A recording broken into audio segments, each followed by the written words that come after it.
Hello students, welcome to this class. In this class, we will be dealing with an important topic under perception, that is depth perception. And we will be seeing how depth perception occurs with the help of visual monocular and binocular cues. Now first let us begin with what perception is. Perception involves giving meaning to our sensations. Of course, as we know, we receive a large amount of sensations from different sense organs in our body almost on a continuous basis. But the duty of meaningfully interpreting this sensation belongs to the brain, and it is the organization process in the brain of these many sensations that leads to a perception of meaning or a meaningful understanding of the phenomena around us. For instance, when we look at a rose, our sensations consist of color, certain shades and certain shapes. But when we actually perceive it with the meaning our brain organizes and puts into the experience, we do not perceive a mixture of color or shapes or shades. We perceive a flower which we can identify as a rose. Thus, we give meaning to our sensations. Now, our perception of any kind of environmental phenomena includes three aspects.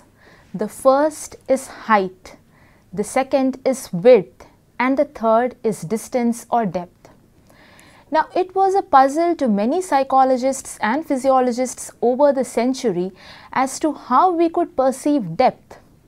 As we know, vision happens when light rays enter the eye through the cornea and passing through the lens fall on the retina. Now, an important fact is that our retina is two-dimensional, and it is the concept of distance or depth in our perception that makes our view of the world three-dimensional. So what was puzzling for the psychologists was that how can we see three-dimensional figures when the light rays and the image falls on a two-dimensional or a flat retina? And over the years, a number of researches were conducted to analyze this point of view. And finally, it was understood that part of our depth perception is caused due to the presence of visual monocular cues or clues which are generated by vision from a single eye or from one eye.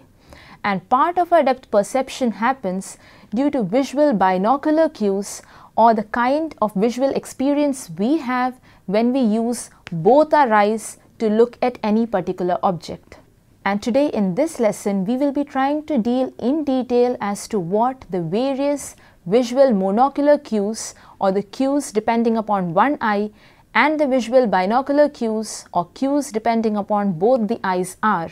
And to understand this is a very interesting phenomenon, because now we will understand how a two-dimensional world becomes three-dimensional for us. And the importance of these cues can be understood from the very fact as to how odd and how difficult our perception of the world would be if we were to see only two-dimensional images like we see on a television screen rather than three-dimensional images and the entire perspective of a situation.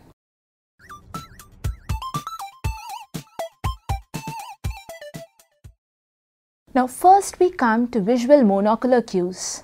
Now, monocular cues of vision are the kind of cues that many a times painters use to give a three-dimensional effect to a painting which is two-dimensional, as we know.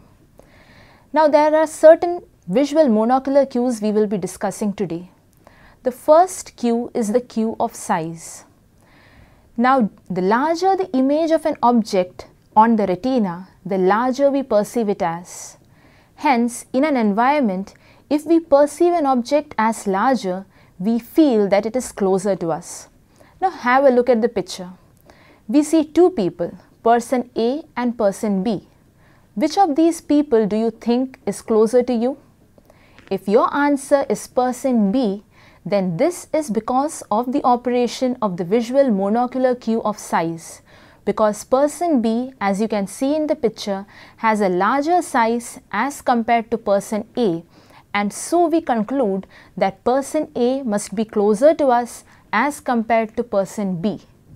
A second monocular cue we will be learning today is that of the linear perspective. The linear perspective says that as the distance of an object or an image increases from our retina, parallel lines tend to converge, and the distance between two images tends to reduce as it moves farther away from our eyes. Have a look at this picture of a railroad track and imagine yourself that you are standing between the tracks. You can see that where you stand, the railroad tracks appear as two different tracks. But when you look forward, you will almost feel that those tracks are coming together and merging together, becoming one.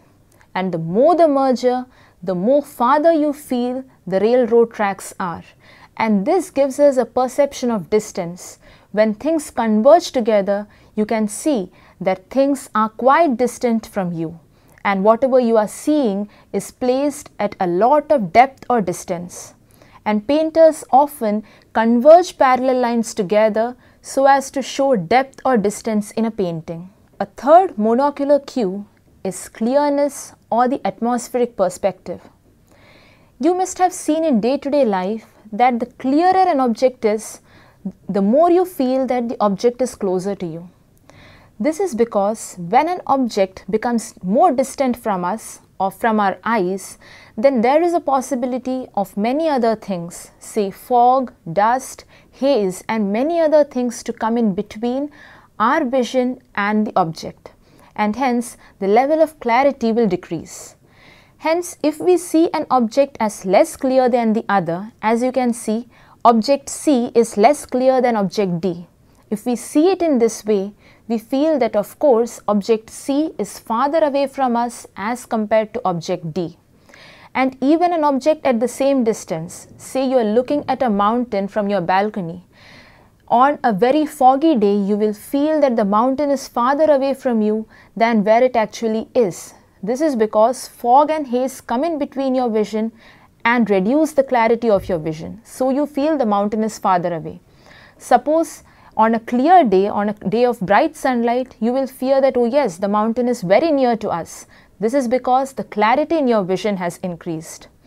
Thus, we can see that clearness or the atmospheric perspective is a major factor that gives us an idea about depth and distance.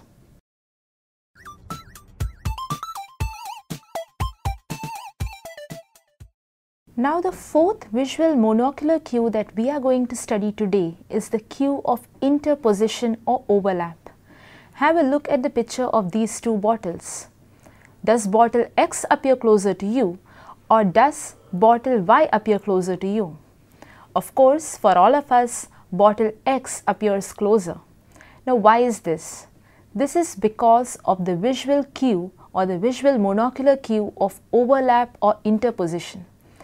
X is placed in front of Y in such a way that the bottle X partly obstructs the view of bottle Y, and hence we feel that the bottle X is positioned or placed in front of bottle Y because we have a full view of X and we do not have a full view of Y, which is hidden behind X, and hence it is hidden and it is behind X. It is more distant from us as compared to X. This visual monocular cue of interposition is often very frequently used by painters to show depth or distance where the farther objects are partly hidden behind or partly hidden by objects that are nearer to us. Now another visual monocular cue we will be dealing with is shadows. Now shadows form a very important element of our perception. The darker the shadows, the farther is the object, and the lighter the shadows, the closer we feel the objects are. Have a look at this picture of the Quonset huts. As usual, we can see a number of huts. Now come to the next picture, picture 2, where the picture is totally inverted. What do you see? Do you see the huts anymore? No. Probably if you had seen the picture in this way, you would have seen the Quonset huts as towers. These kind of images triggered a lot of curiosity among psychologists as to why such stark differences in perception were happening just when an image was inverted. This is because we are always used or accustomed to light coming from above. just the way sunlight comes from above, and hence shadows to us always fall on the ground or fall on the surface. And hence the shadows of the Quonset huts you can see in the image which is not inverted became the black tops of the towers when the image was inverted, because we could not imagine a shadow on the top of a building or on the top of a tower, and hence the Quonset huts began to be seen as towers with black roofs. Another important visual monocular cue is the cue of texture or gradient. Now, gradient or texture can be seen as a continuous change in the pattern of anything. We can see gradients in our floor tiles, we can see gradients even on the walls or even among the soil or any kind of surface, gradients can be seen. Now, have a look at this picture and you will see how this change in gradients is coming.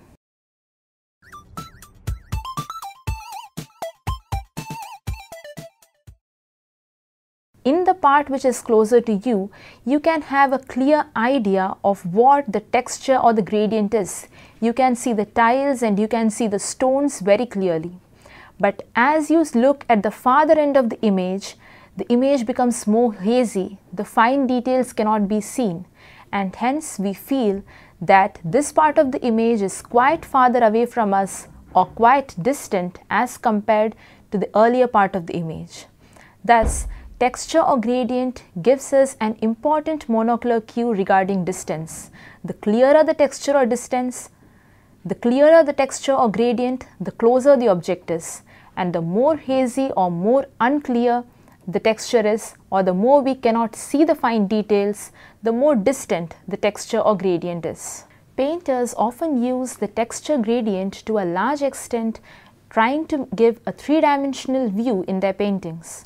For instance, for those objects they want to show as closer, they may involve a great degree of fine detail, whereas for those objects they want to show as farther, they may make them more hazy and more unclear, thus using the texture gradient. Now we come to yet another visual monocular cue, that is the cue of movement or the motion parallax. Now if you fix your eye on a point and then turn your head from side to side, you will see that images in front of the fixation point tend to move in a direction opposite to that of your head, whereas images beyond the fixation point or images that are farther away tend to move in the same direction as the direction of your head.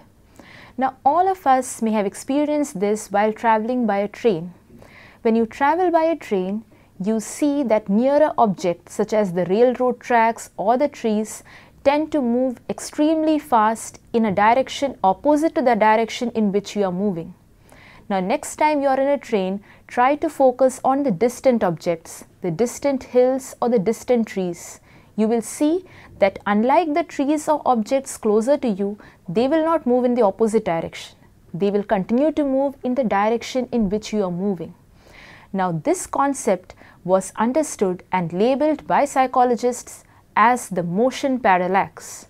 According to this feature, objects closer to you move in an opposite direction as compared to the movement of your head, whereas objects farther to you move in the same direction as the movement of your head. And since we often move our heads to assess distance and direction, this principle is very effective for us in determining as to what kind of distance the particular object or person is at from us. Now, another visual monocular cue is the cue of height or aerial perspective. Now, below the horizon, objects lower down are seen as closer, whereas when we raise our vision above the horizon, objects which are higher up are seen as closer. And this is sometimes seen when we see the full moon in the sky. The full moon, as it rises and moves farther into the sky, we see it as closer because it is moving farther up in the horizon.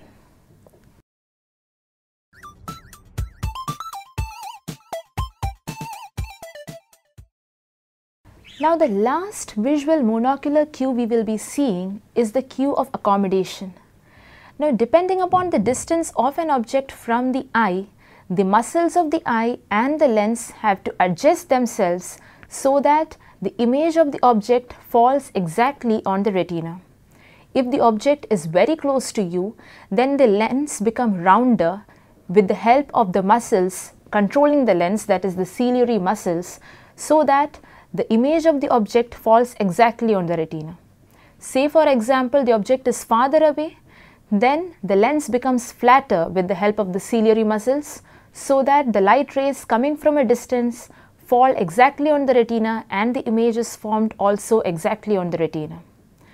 Now this principle of accommodation which the eyes follow can be an important cue for visual perception of depth.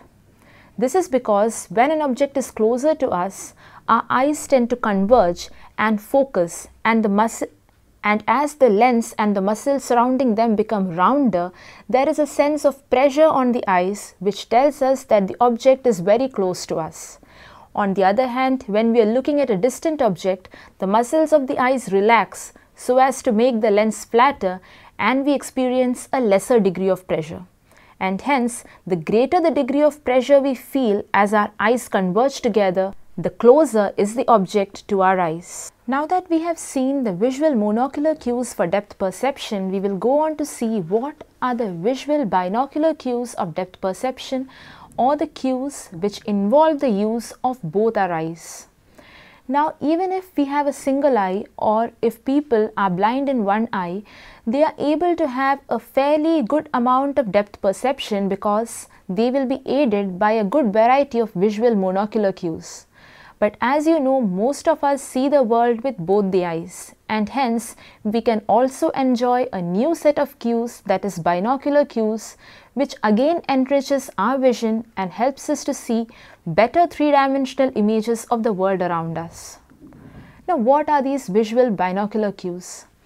The visual binocular cues arise from the very fact that we have two eyes and that the two eyes are set at a level of separation or are set apart.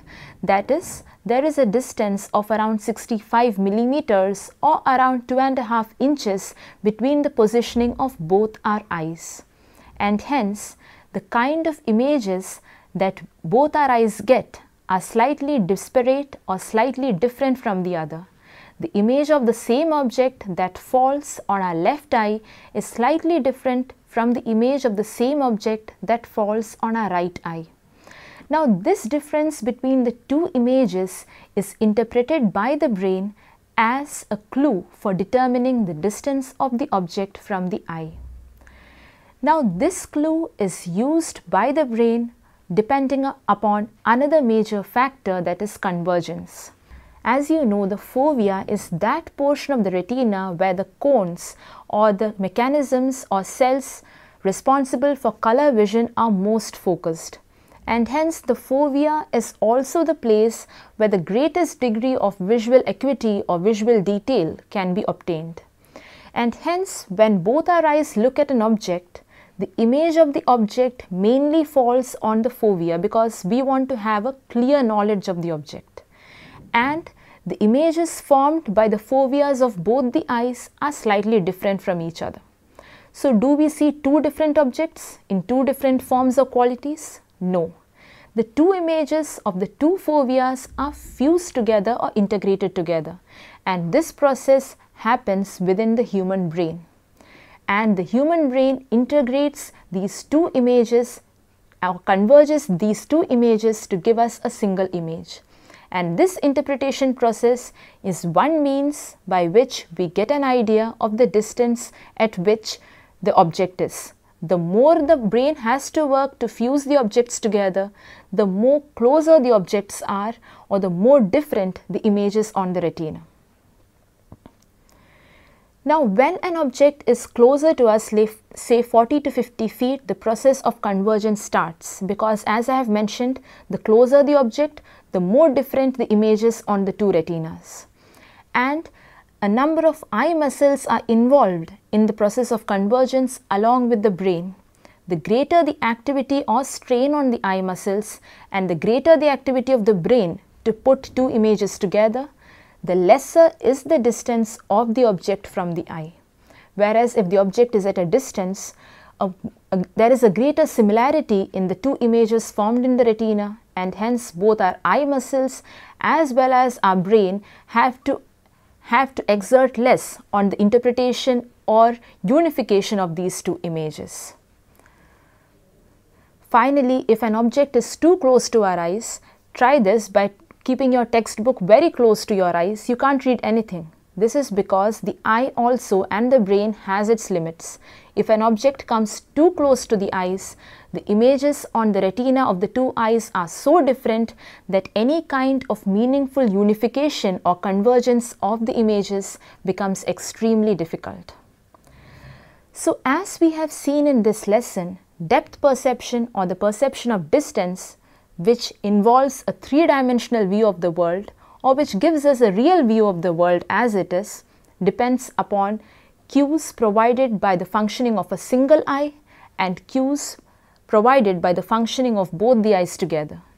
We have seen in detail a number of visual monocular cues which are used both by us and other artists to show depth and distance both in our real world as well as in paintings. We have also seen the functioning of visual binocular cues, which happen because we have two eyes and these two eyes are set separately from each other. Thus we can see how the physiological system and brain interpretation works in an extremely beautiful and extremely harmonized fashion to give us a complete view of the world and perceive it, and allows us to perceive the world in all its richness.